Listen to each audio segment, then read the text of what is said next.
Aujourd'hui, nous allons rencontrer Frédéric Sibard, en charge depuis 15 ans de la communication au Conservatoire artistique de la Polynésie française, Te Whare Ūparo.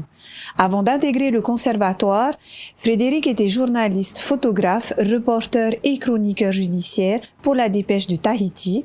Il a également occupé le poste de directeur adjoint de la communication de la présidence pendant 10 ans. C'est un quotidien entre terre et ciel qui nous présente, là où les couleurs parfois vives ou en demi-teinte sonnent au diapason, au rythme des mélodies classiques ou traditionnelles.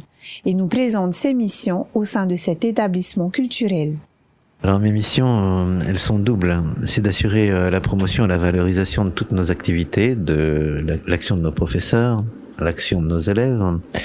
C'est également de valoriser les disciplines et les enseignements, c'est-à-dire ceux de la section traditionnelle, les préserver, les valoriser, ceux de la section classique, ceux de la section des arts de la scène.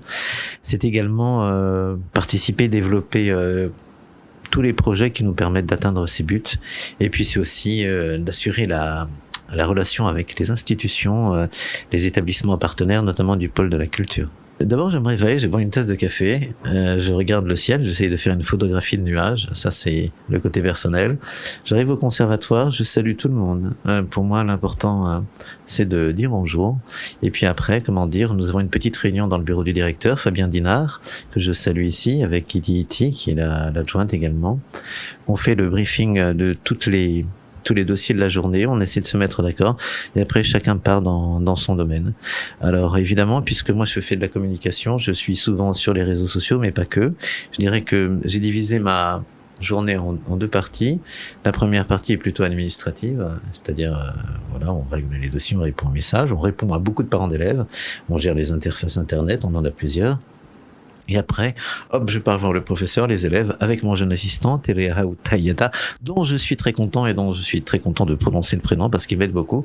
On fait des films, on observe les cours, on se glisse dans les salles de cours, on essaye de sentir un petit peu le cœur du conservatoire battre, et il bat à 100 à l'heure, jour après jour. Je dirais que d'abord, il faut être passionné, il faut suivre le mouvement de son cœur.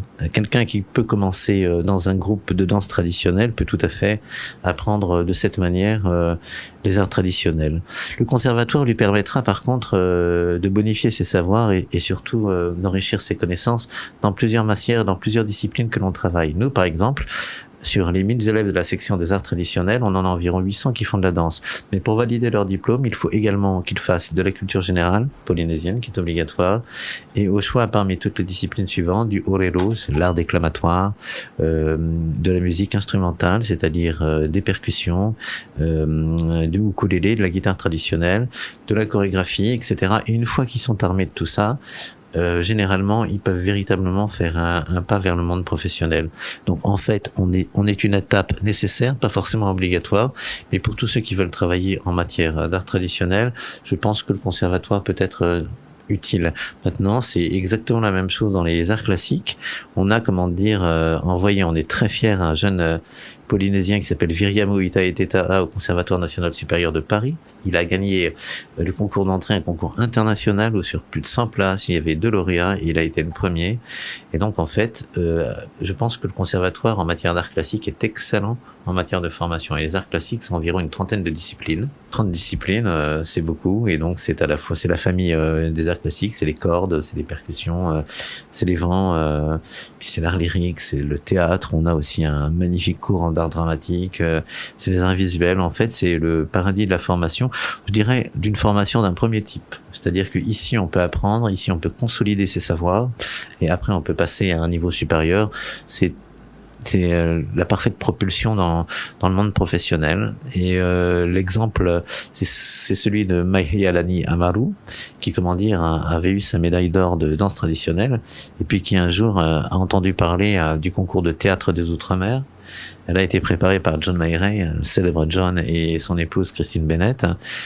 tous deux spécialistes de la scène et du théâtre, eh bien, elle a remporté la sélection polynésienne. Aujourd'hui, elle est en 3e année de licence professionnelle de comédien. Elle est repérée par tous les metteurs en scène en métropole. Et ça, c'est bien la preuve aussi que les métiers de la culture peuvent aller vers le professionnalisme. Et puis aussi, on a abordé l'aspect pédagogique de la transmission culturelle avec, depuis quelques années, la création de classes qui font vraiment un tabac au sein des établissements scolaires, d'abord primaires, mais aussi secondaires, collèges. C'est les classes CHAM, les classes à horaires aménagés. Depuis quelques années, depuis aussi que l'éducation a intégré la notion de culture dans ses programmes éducatifs, les collèges peuvent intégrer dans leur cursus scolaire les arts traditionnels. Et on s'est rendu compte que cette nouveauté, ce qui n'existait pas auparavant, eh bien, a ramené énormément d'élèves qui étaient en échec scolaire et dans des perditions au collège, dans les classes, et que le fait pour ces élèves de s'approprier leur culture leur donnait de la force, de la foi, de l'espoir, et qu'on commence à repérer, puisque ce sont des élèves qui sont également considérés comme élèves du conservatoire, on commence à repérer aussi des gens qui sont très très très doués pour ça, donc qui seront les futurs porte-étendards de leur culture. Alors ça, c'est une réussite parfaite. D'abord, je suis très heureux de parler sur les ondes de cette superbe radio. Vous apportez quelque chose de nouveau, on le sent, et on sera très heureux d'être vos partenaires. On a vécu une année 2021 qui était très très difficile avec cette épidémie qui a frappé chez nous. 3 professeurs sont partis.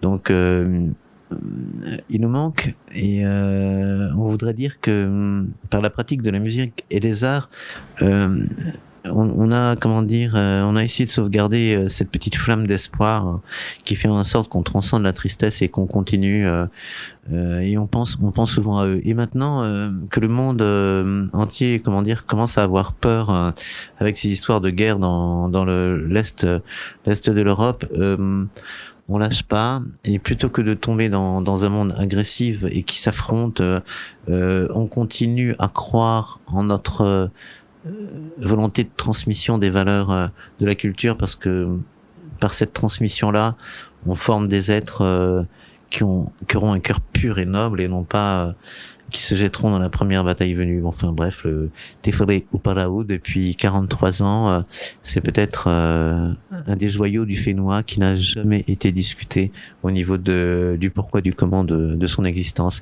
Eh bien, nous, on a pour mission de continuer ce miracle.